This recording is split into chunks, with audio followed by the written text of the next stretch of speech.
अपनी बुद्धि को इतना तेज करो कि सामने वाले की औकात ना हो तुमसे जीतने की। ऐसा गौतम बुद्ध ने कई सालों पहले अपने शिष्यों से क्यों कहा था? इसके पीछे का रहस्य क्या है? आज इसी रहस्य को हम गौतम बुद्ध ने बताई हुई आदतों के माध्यम से जानेंगे। तो बिना देर किए चलिए उन आदतों के बारे में जानते हैं। गौतम बुद्ध की कहानियों के माध्यम से 10 आसान आदतें जो 21 दिन में आपको एक नया और बुद्धिमान इंसान बना देंगी। दोस्तों, कहानी शुरू करने से पहले कमेंट में नमो बुद्धाय लिखकर वीडियो को लाइक जरूर करें।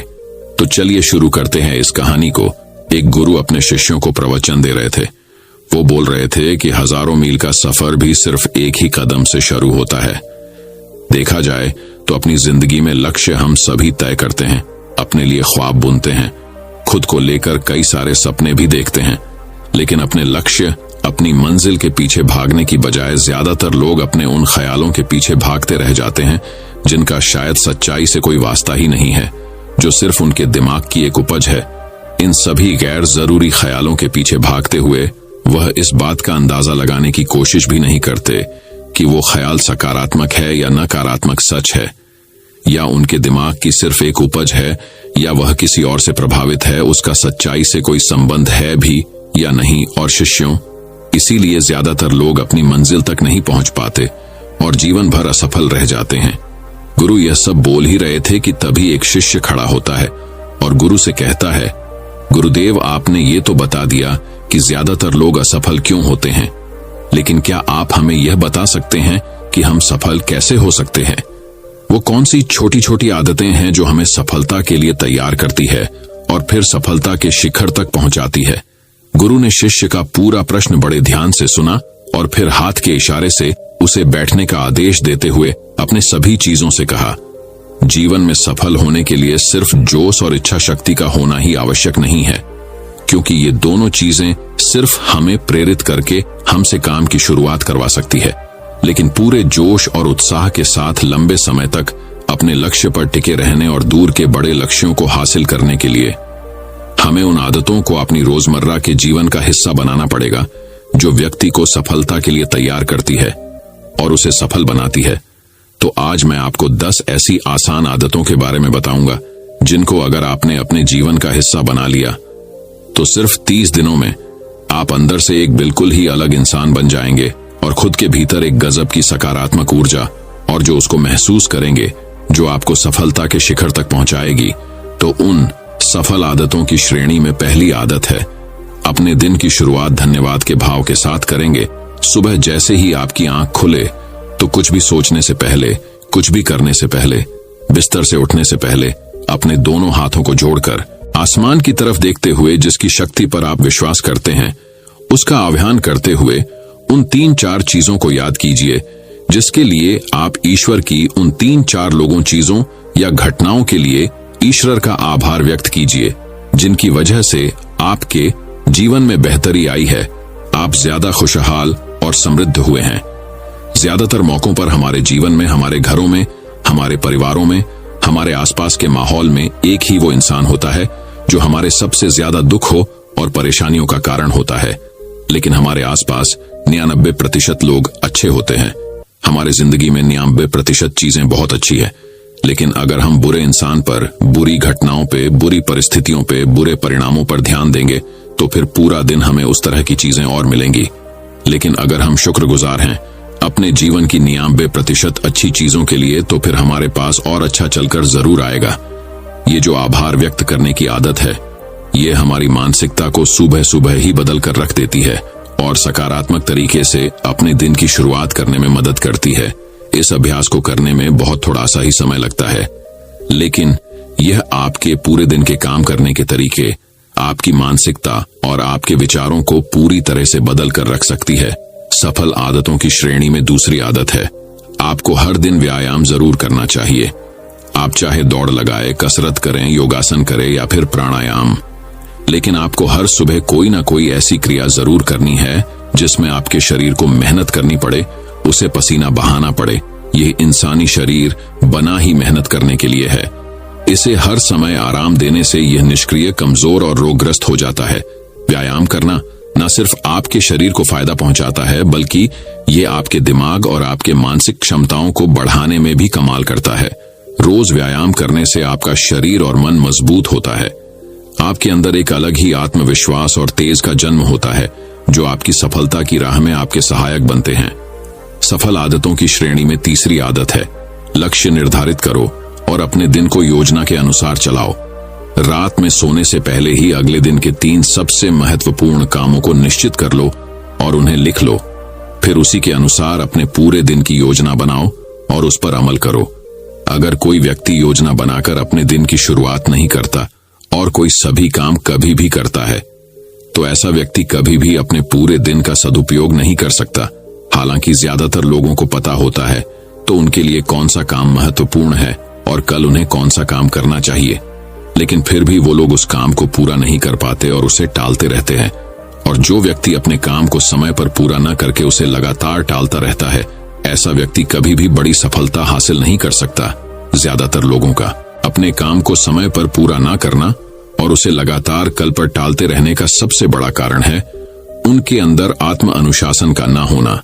क्योंकि जो व्यक्ति आत्मा अनुशासित हैं, वो अपना हर काम समय पर पूरा करता है। सफल आदतों की श्रेणी में चौथी आदत है, आपको हर दिन कुछ ना कुछ नया सीखना चाहिए या फिर कुछ ना कुछ नया पढ़ना चाहिए। अगर आप अपना दिन का समय अपने लिए कुछ नया सीखने, पढ़ने या विकास के कामों में नहीं लगा रहे हैं, तो फिर आप चाहें कितनी ऊंचाइयों पर हो, कितने ही समझदार और बुद्धिमान हो, आप जिंदगी में हारने ही वाले हैं, आप नीचे गिरने ही वाले हैं। किसी बुद्धिमान व्यक्ति ने कहा है कि सीखना कभी बंद नहीं होना चाहिए, क्योंकि लगातार अभ्यास से ही व्यक्ति महान ऊंचाइयों को हासिल कर सकता है। सीखने का कोई भी तरीका हो सकता है, जैसे अच्छी किताबें पढ़ना, अपने क्षेत्र के सबसे सफल लोगों की बातें सुनना, रोज अपने काम का अभ्यास करना इत्यादि। अगर आपको दुनिया के 1% सफल लोगों में शामिल होना है, तो लगातार सीखते रहने की आदत को अपने जीवन का अभिन्न हिस्सा बनाना ही पड़ेगा। सफल आदतों की श्रेणी में 5वीं आदत है, कम खाओ और अच्छा खाओ। यहां अच्छा खाने से मतलब है संतुलित आहार, यानी ऐसा भोजन जो पोषक तत्वों से भरपूर हो और आपके शरीर को कोई नुकसान न पहुंचाए। देखा जाए तो भोजन हमारे शरीर के लिए औषधि है। भोजन शरीर के लिए सब कुछ है, क्योंकि शरीर को औषधि तो हम कभी कभार ही देते हैं, लेकिन इसे भोजन हर दिन देते हैं। तो हमारा शरीर कैसा होगा, ये हमारे भोजन की गुणवत्ता और उसकी मात्रा पर निर्भर करता है, क्योंकि शरीर को चलाने वाले सारे पोषक तत्व भोजन से ही मिलते हैं। इसीलिए कोई ऐसा भोजन मत करो जिसमें कोई पोषक तत्व ही ना हो और जिसे पचाना हमारे शरीर के लिए बोझ बन जाए। ज्यादा तला भुना और बासी भोजन मत खाओ। 3 सफेद झरों से जितना हो सके उतनी दूरी बना लो। पहला सफेद जहर है चीनी, दूसरा सफेद जहर है नमक और तीसरा सफेद जहर है मैदा। चीनी और मैदा से तो हमारे शरीर को कोई भी पोषक तत्व नहीं मिलता और इन्हें पचाना भी शरीर के लिए बहुत मुश्किल होता है। इसलिए इनका सेवन कम से कम करो। भोजन मन भरने के लिए नहीं, पेट भरने के लिए करो। जब भूख लगी तभी भोजन करो और हमेशा अपनी भूख से थोड़ा सा कम खाओ। रात में जितना जल्दी हो सके उतना जल्दी भोजन करने का प्रयास करो। अपने आहार में जीवित भोजन जैसे फल, हरी सब्जियां, साबुत अनाज, सूखे मेवे भी इत्यादि का सेवन जरूर करो। सुबह उठते ही खाली पेट पानी पियो। भोजन करने से पहले पानी पियो, लेकिन भोजन करने के तुरंत बाद पानी कभी मत पियो। भोजन हमेशा शांतचित्त और प्रसन्न मन के साथ करो और भोजन ग्रहण करते समय उसका पूरा आनंद लो। हम जैसा अपने शरीर को भोजन देते हैं, यह उसी के अनुसार काम करने लगता है। इसीलिए अपने भोजन और उसकी गुणवत्ता का ध्यान रखो। सफल आदतों की श्रेणी में 6ठी आदत है, उनके साथ हर दिन थोड़ा सा समय बिताओ जो आपसे सच्चा प्रेम करते हैं, आपकी परवाह करते हैं, जैसे आपके माता पिता, भाई बहन या फिर आपके सच्चे मित्र। ये एक आदत आपके परिवार में खुशी और शांति लाती है। परिवारजनों के बीच प्रेम और एकता बढ़ती है, जिससे आप ज्यादा खुश और शांत रहने लगते हैं। पारिवारिक तनाव कम होने की वजह से अपने जरूरी कामों पर ज्यादा ध्यान दे पाते हैं और ज्यादा अच्छे परिणाम हासिल कर पाते हैं। सफल आदतों की श्रेणी में 7वीं आदत है, हर दिन थोड़ा सा समय खुद के लिए भी निकाले और इस थोड़े से समय में आपके साथ कोई और नहीं होना चाहिए। ये आपका अपना समय है, जिसमें आप अकेले एकांत में रहेंगे, खुद के बारे में चिंतन करेंगे, खुद की अच्छाइयों और बुराइयों के बारे में विचार करेंगे, अपने भविष्य के बारे में सोचेंगे, अपने काम के बारे में सोचेंगे, अपने भीतर उतरने का प्रयास करेंगे। इन एकांत के पलों का उपयोग आप खुद को और भी बेहतर तरीके से जानने और समझने में करेंगे। इस समय आप खुद की कमियों के बारे में विचार करेंगे और उन्हें कैसे ठीक कर सकते हैं, इस पर मंथन करेंगे। सफल आदतों की सूची में 8वीं आदत है समय का सही प्रबंधन करना, उसका सही उपयोग करना। जिंदगी दिनों, महीनों और सालों में गिनी जाती है, तो जिसने अपना दिन संभालना सीख लिया उसका महीना संभल जाएगा, और जिसने अपने महीने संभालने सीख लिए उसके साल संभल जाएंगे, और जिसके साल संभल गए उसकी पूरी जिंदगी संभल जाएगी। इसीलिए अपने दिन को सही तरीके से संभालना सीख लो। जो सबसे महत्वपूर्ण काम है उन्हें सबसे पहले खत्म करो। जिंदगी के किसी भी क्षेत्र में देख लो, घंटे तो सबके पास 24 ही होते हैं, लेकिन इन्हीं 24 घंटों में कुछ लोग कमाल कर जाते हैं। अपने एक हैं जीवन में न जाने कितने सारे काम कर जाते हैं, लेकिन दूसरी तरफ ज्यादातर लोग छोटे छोटे कामों में ही उलझे रह जाते हैं और जीवन भर यही कहते रहते हैं कि इस काम के लिए समय नहीं है, उस काम के लिए समय नहीं है। तो आखिर समस्या कहाँ है? समस्या है अपने समय का सही प्रबंधन न कर पाना। सफल आदतों की श्रेणी में 9वीं आदत है रात में जल्दी सोएं और सुबह जल्दी उठे। जो व्यक्ति सुबह जल्दी उठता है उसे कुछ अतिरिक्त समय मिल जाता है सबसे महत्वपूर्ण कामों को खत्म करने का, जैसे ध्यान का अभ्यास, व्यायाम, किताबें पढ़ना इत्यादि। सुबह जल्दी उठकर ध्यान का अभ्यास करने से दिन भर मन शांत और प्रसन्न रहता है। इसके साथ ही सुबह जल्दी उठकर काम शुरू करने से व्यक्ति का काम समय पर पूरा हो जाता है और वह बेवजह की चिंता और तनाव से बच जाता है। सुबह जल्दी उठकर काम खत्म करने से व्यक्ति के अंदर एक ऐसा अनुशासन जन्म लेता है जो उसे सफलता के शिखर तक पहुंचा सकता है। सफल आदतों की श्रेणी में 10वीं आदत है वीर्यनाश, धूम्रपान और मदिरापान से बचे। ये तीनों ही काम ऐसी बुरी लत है जो निश्चित रूप से आपको पीछे ले जाने वाली है। ये तीनों ही काम आपके मानसिक और शारीरिक स्वास्थ्य के लिए बहुत ही हानिकारक है। वीर्यनाश आपके तेज और कांति को खत्म करता है और साथ ही आपको शारीरिक व मानसिक रूप से कमजोर बनाता है। हालांकि इन तीनों ही चीजों को छोड़ना आसान नहीं होता, लेकिन अगर आप चाहे तो मजबूत इरादे और दृढ़ इच्छा शक्ति के बल पर इन्हें छोड़ सकते हैं, इनसे निजात पा सकते हैं। इतना कहने के बाद गुरु ने अपना प्रवचन समाप्त कर दिया और वह मौन हो गए। यह देखते ही सभी चीजें समझ गए कि अब यहां से जाने का समय हो चुका है। उन सब ने इस जानकारी के लिए गुरु का धन्यवाद किया और वहां से चले गए। तो दोस्तों, उम्मीद करता हूं आपको इस कहानी से एक अच्छी सीख मिली होगी। ये कहानी आपको कैसी लगी हमें कमेंट बॉक्स में कमेंट करके जरूर बताएं। अब चलिए दोस्तों, जानते हैं कि अपने बुद्धि को सबसे तेज और धारदार कैसे बनाएं। तो चलिए हमारे दूसरे कहानी की शुरुआत करते हैं। दूसरी कहानी बुद्धिमानी से जुड़ी गौतम बुद्ध की कहानी। एक गांव में एक लड़का था जिसका दिमाग बहुत तेज था। उसकी यह खासियत थी कि वह किसी भी चीज को बहुत ही आसानी और कम समय में सीख लेता था, जबकि उसी चीज को सीखने और समझने के लिए अन्य लोगों को काफी समय लग जाता था। लड़के की यह ख्याति दूर दूर तक फैल गई। सभी लड़के की तारीफ में कहने लगे कि उसके जितना बुद्धिमान कोई नहीं है। लड़का चित्रकारी, मूर्ति बनाना, गीत गाना जैसे अन्य कई चीजों को जानता था। अपनी प्रसिद्धि को बढ़ाने के लिए वह अन्य काम और चीजों को भी सीखने लगा। इस तरह से उसे अपनी बुद्धिमत्ता पर अहंकार हो गया, क्योंकि वह साधारण व्यक्ति होकर कई असाधारण काम भी आसानी से करने लगा था। एक दिन लड़के का सामना भगवान गौतम बुद्ध से हुआ। लड़के को खुद पर खूब अहंकार था और इस कारण उसे किसी से ईर्ष्या नहीं होती थी, क्योंकि वह खुद को ही श्रेष्ठ समझता था। लेकिन पहली बार उसे गौतम बुद्ध को देख ईर्ष्या हुई और वह अपनी तुलना बुद्ध के साथ करने लगता है। वह देखता है कि बुद्ध के पास भिक्षा मांगने के लिए एक कटोरा है और उसके पास अपार धन। बुद्ध ने साधारण वस्त्र धारण किए थे और उसके वस्त्र कीमती थे। बुद्ध नंगे पैर थे और वह नंगे पांव जमीन पर पैर भी नहीं रखता था। इस तरह से लड़का एक नहीं बल्कि कई चीजों से गौतम बुद्ध के साथ अपनी तुलना करने लगा। हर चीज से तुलना करने के बाद वह मन ही मन सोचता है कि आखिर मैं इस भिक्षु के साथ अपनी तुलना क्यों कर रहा हूं, जबकि इसका और मेरा जीवन बिल्कुल अलग है। वहां मौजूद सभी लोग गौतम बुद्ध का सम्मान कर रहे थे। लड़का सोचने लगा कि आखिर इनमें ऐसा क्या है जो मुझ में नहीं है। जिस कारण मेरे भीतर इनके प्रति ईर्ष्या पैदा हो गई। अपने मन में चल रही जिज्ञासा को शांत करने के लिए वह बुद्ध के पास जाता है, तो आखिर वास्तव में कौन है बुद्धिमान? बुद्ध के पास जाकर वह कहता है, मैं इस गांव का सबसे बुद्धिमान व्यक्ति हूं और आप अपने आसपास जो भी देख रहे हैं मैं वह सब करना जानता हूं।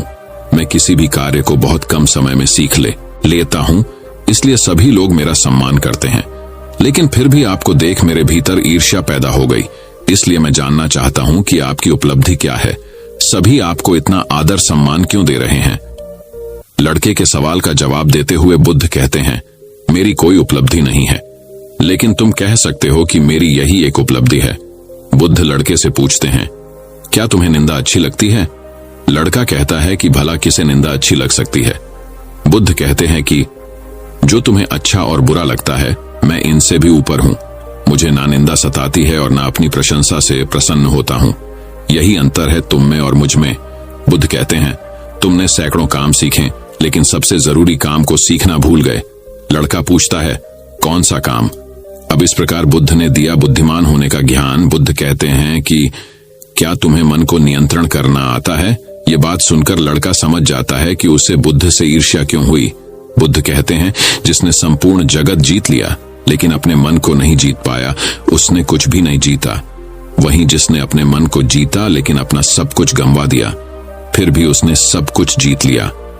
बुद्ध की यह बात सुन लड़के का अहंकार टूट गया। उसने बुद्ध से कहा कि क्या आप मुझे अपने मन को जीतना सिखा सकते हैं? बुद्ध कहते हैं, जरूर, लेकिन इसके लिए मैं तुम्हारी सभी उपलब्धियां छीन लूंगा। लड़का कहता है, मैं तैयार हूं। इसके बाद से ही लड़का ध्यान लगाने लगता है, क्योंकि ध्यान से ही मन को वश में किया जा सकता है। तो दोस्तों, अब चलिए बढ़ते हैं हमारे तीसरी कहानी की तरफ। तीसरी कहानी, दिमाग की धार को कैसे तेज करे।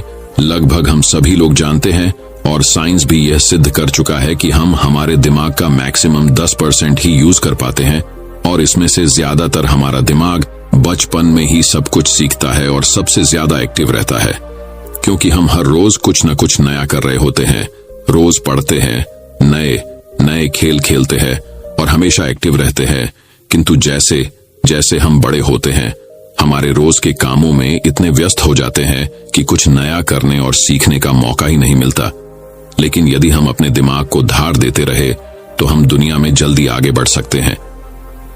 यह सीखा मैंने इस कहानी से। अफ्रीका में एक पेड़ काटने वाली कंपनी थी, जिसमें वहां के लोग पेड़ काटने का काम करते थे, जिसमें जॉन नाम का एक वर्कर था जो पिछले 8 सालों से पेड़ काटने का काम कर रहा था। उसी कंपनी में एक बिल नाम का नया वर्कर लगता है और एक ही साल में उसकी सैलरी बढ़ जाती है और प्रमोशन भी मिल जाता है। ये बात जॉन को पता लगती है तो वह कंपनी के मैनेजर के पास जाता है और कहता है, सर, इस कंपनी में मेरे साथ अन्याय हो रहा है। मैनेजर बोलता है, नहीं जॉन, इस कंपनी को मैं मैनेज करता हूं, ऐसा तो कुछ नहीं है। अगर तुम्हें कोई प्रॉब्लम है तो मुझे बताओ। जॉन बोलता है, सर, मैं पिछले 8 साल से काम कर रहा हूं लेकिन मेरा प्रमोशन नहीं हुआ और सैलरी भी वही है, लेकिन बिल जो कि 1 साल पुराना ही है, उसकी सैलरी बढ़ गई और प्रमोशन भी हो गया, जबकि प्रमोशन तो मेरा होना चाहिए था। इसके बाद मैनेजर बोलता है, देखो, तुम बहुत ईमानदार और मेहनती हो, मैं यह बात मानता हूं, लेकिन कंपनी के नियम के अनुसार जो ज्यादा पेड़ काटता है उसे ज्यादा सैलरी मिलती है और प्रमोशन भी जल्दी होता है। तुम पहले भी रोज 4 पेड़ काटते थे और अब भी 4 पेड़ ही काटते हो, लेकिन वह रोज 8 पेड़ काटता है, इसलिए उसे जल्दी प्रमोशन मिला। तुम भी रोज 8 पेड़ काटो, तुम्हें भी प्रमोशन मिल जाएगा। यह बात सुनकर जॉन लौट जाता है और रोज से ज्यादा मेहनत करता है और ज्यादा देर तक काम करता है। कुछ दिनों के बाद जॉन फिर मैनेजर के पास आता है और बोलता है, सर, मैं अब ज्यादा मेहनत कर रहा हूं और ज्यादा समय तक काम करता हूं, लेकिन फिर भी मैं रोज सिर्फ 5 पेड़ ही कर पाता हूं। बिल रोज 8 पेड़ कैसे काटता है? मैनेजर ने कहा, यह बात तो तुम्हें बिल ही बता पाएगा, तुम बिल से जाकर पूछ लो। अगले दिन जॉन बिना संकोच किए बिल के पास जाता है और पूछता है कि बिल, तुम रोज 8 पेड़ कैसे काट लेते हो? मैं पूरी मेहनत करके भी सिर्फ 4 से 5 पेड़ ही काट पाता हूं। क्या तुम मुझे बता सकते हो कि तुम पेड़ कैसे काटते हो? बिल कहता है, पहले तुम बताओ जॉन की तुम अपनी कुल्हाड़ी को धार कब लगाए थे? जॉन, मैंने पिछले हफ्ते ही धार लगाई थी। बिल कहता है, मैं हर पेड़ काटने के बाद 2 मिनट का समय निकालता हूं। और अपनी कुल्हाड़ी को धार देता हूँ, और जो पेड़ तुम 2 घंटे में काटते हो वह मैं 1 घंटे में ही काट देता हूँ। धार देने वाले 2 मिनट मेरे आने वाले 58 मिनट बचा देते हैं, और मैं रोज 8 पेड़ काट लेता हूँ। यह सुनकर जॉन बिल को धन्यवाद देते हुए चला जाता है। सिर्फ ज्यादा समय और ज्यादा मेहनत से कुछ नहीं होने वाला, इसके साथ साथ उसे अपनी कुल्हाड़ी को धार देते रहना पड़ेगा। जब भी वह धार देना बंद कर देगा, उस समय से उसके कार्य पर प्रभाव पड़ना शुरू हो जाएगा। जॉन अपनी कुल्हाड़ी में धार देकर काम शुरू करता है और कुछ ही दिनों में वह भी प्रमोशन ले लेता है। इस कहानी से हमें यह सीख मिलती है कि दोस्तों, हमें हमेशा ही अपनी लाइफ में कुछ न कुछ सीखते रहना चाहिए और अपने दिमाग को धार देना चाहिए, चाहे हमारी उम्र कुछ भी क्यों ना हो। मैंने कुछ दिनों पहले सत्य नाडेला, जो कि माइक्रोसॉफ्ट के सीईओ बने हैं, उनके बारे में पढ़ा था कि वह आज भी नए नए कोर्स ज्वाइन करते रहते हैं और नई नई किताबें पढ़ते हैं। उन्हें आज भी नया सीखने में कोई संकोच नहीं है, और शायद इसीलिए वह इतनी बड़ी पोजीशन पर है। सक्सेस वही होते हैं जो समय के साथ बदलते हैं और प्रगतिशील रहते हैं। जिस तरह तालाब का पानी एक जगह स्थित होकर कुछ ही दिनों में सड़कर बदबू देना शुरू कर देता है, लेकिन नदी जो हमेशा बहती रहती है, प्रगतिशील होती है, उसका पानी साफ होता है। उसी तरह से जो लोग नई नई चीजें पढ़कर और सीखकर अपने दिमाग को धार देते हैं, वही दुनिया में आगे बढ़ते हैं। तो दोस्तों, चलिए बढ़ते हैं हमारे चौथी कहानी की तरफ। चौथी कहानी, दोस्तों, बहुत समय पहले की बात है का चंदनपुर नाम का एक राज्य हुआ करता था। चंदनपुर का राजा बड़ा ही दानी और प्रतापी था। उसके राज्य में सब खुशहाल थे, पर राजा एक बात को लेकर बहुत चिंतित रहा करता था कि धर्म व दर्शन पर लोगों के विचारों में सहमति क्यों नहीं बनती। एक बार राजा विभिन्न धर्मों के उपदेशकों को आमंत्रित किया और एक विशाल कक्ष में सभी को एक साथ रहने का प्रबंध करते हुए कहा, अब अगले कुछ दिनों तक सब एक साथ रहेंगे और आपस में विभिन्न धर्मों और दर्शनों पर विचार विमर्श करेंगे, और जब सभी के विचार एक मत हो जाएंगे तो मैं आपको ढेरों उपहार देकर यहां से विदा करूंगा। और ऐसा कहते हुए राजा वहां से चला गया। कक्ष में घोर विचार विमर्श हुआ। सभी अपनी अपनी बात समझाने में लगे रहे, पर कुछ दिन बीत जाने पर भी वे एक मत नहीं हो पाए।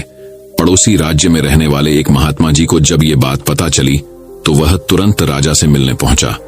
उसने कहा, हाय राजन, मैंने सुना है कि तू बड़ा दानी है, क्या तू मुझे भी दान देगा? महात्मा जी बोले, अवश्य, बताइए आपको क्या चाहिए? राजा बोला, महात्मा जी, मुझे तेरे अनाज के गोदाम से कुछ अनाज चाहिए। राजा जी, बिल्कुल, आप मेरे साथ आइए। राजा उन्हें गोदाम तक ले गया। वहां पहुंचते ही महात्मा जी बोले, अरे ये क्या राजन, तुम्हारे गोदाम में तो तरह तरह के अनाज रखे हैं, तुम इन सब की जगह कोई एक ही अनाज ही क्यों नहीं रखते? राजा को यह सुन थोड़ा अचरज हुआ और वह बोला, यह कैसे संभव है? अगर मैं गेहूं, चावल, दाल इत्यादि की जगह बस एक अनाज ही रखूंगा तो हम अलग अलग स्वाद और पोषण के भोजन कैसे कर पाएंगे? और जब प्रकृति ने हमें इतने ढेर सारे अन्न दिए हैं तो बस किसी एक अन्न का ही प्रयोग करना कहां की बुद्धिमानी है? महात्मा बोले, बिल्कुल सही राजन, जब तुम विभिन्न अनाजों की उपयोगिता एक से नहीं बदल सकते तो भला विभिन्न धर्मों के विचारों और दर्शनों को एक कैसे कर सकते हो? सबकी अलग अलग उपयोगिता है और वे समय समय पर मनुष्य का मार्गदर्शन करते हैं। महात्मा जी ने अपनी बात पूरी करते ही राजा को अपनी गलती का एहसास हो गया और उसने कक्ष में बंद सभी उपदेशकों से क्षमा मांगते हुए उन्हें विदा कर दिया। दोस्तों, यदि पूरी मानव जाति बिल्कुल एक जैसा ही सोचती तो हम कभी इतनी प्रगति नहीं कर पाते। हमारे विचार ही हमें दूसरों से अलग बनाते हैं। अगर कभी आपका विचार औरों से मेल ना खाए तो इसमें घबराने की जरूरत नहीं, बल्कि यह देखने की जरूरत है कि पूरी पिक्चर में आपका विचार कहां फिट हो सकता है।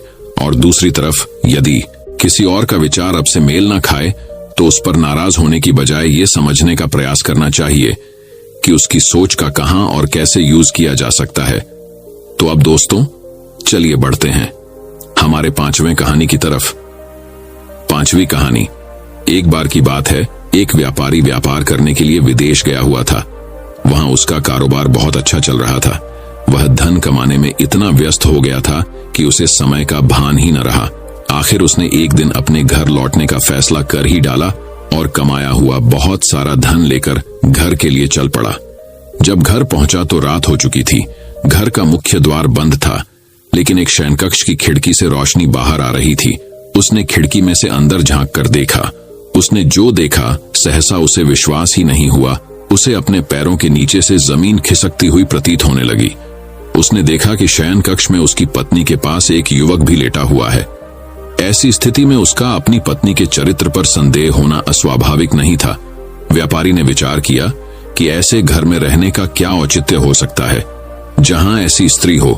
उसने फौरन निर्णय लिया कि पत्नी और उसके पास लेटे युवक को मारकर चुपचाप वापस निकल जाऊंगा और अलग घर बसाने का प्रयास करूंगा। तभी उसकी नजर शयन कक्ष की दीवार पड़ी जहां एक श्लोक लिखा था। उसने उस श्लोक को पढ़ा। श्लोक में लिखा था, सहसा विदधीत न क्रियाम विवेक परमापदाम पदम वृणुते ही विमृश्य कारणम गुण लुब्ध स्वयमेव संपद। अर्थात किसी कार्य को बिना विचारे एकाएक नहीं करना चाहिए, क्योंकि सोच विचार न करना बड़ी विपत्तियों का कारण है। जितनी भी प्रकार की संपत्तियां हैं, सोच समझकर कार्य करने वाले व्यक्तियों के गुणों से आकर्षित होकर स्वयं ही उसके पास आ जाती हैं, उसे समृद्ध कर देती हैं। ये पढ़ते ही व्यापारी ने अपना निर्णय बदल दिया और घर का दरवाजा खटखटाया। पत्नी ने दरवाजा खोलने से पहले काफी पूछताछ की और जब वह पूरी तरह से आश्वस्त हो गई कि दरवाजा खटखटाने वाला उसका पति ही है, तो उसने शीघ्रता से दरवाजा खोल दिया। पति को देखकर पत्नी की प्रसन्नता की सीमा न रही। उसने फौरन युवक को भी जगाया और पति से कहा कि ये आपका पुत्र है, जो अब पूरे 20 वर्ष का हो गया है। 18 वर्ष पहले जब आप विदेश गए थे तो ये 2 साल का था। भावातिरेक में पिता की आंखों से आंसू बहने लगे। उसने पुत्र को हृदय से लगाकर प्यार किया। अब व्यापारी का संदेह खत्म हो चुका। दोस्तों में एक श्लोक के सार्थक संदेश ने न केवल उसे पुत्र हत्या होने के पाप से बचा लिया, अपितु उसकी गृहस्थी भी उजड़ने से बच गई।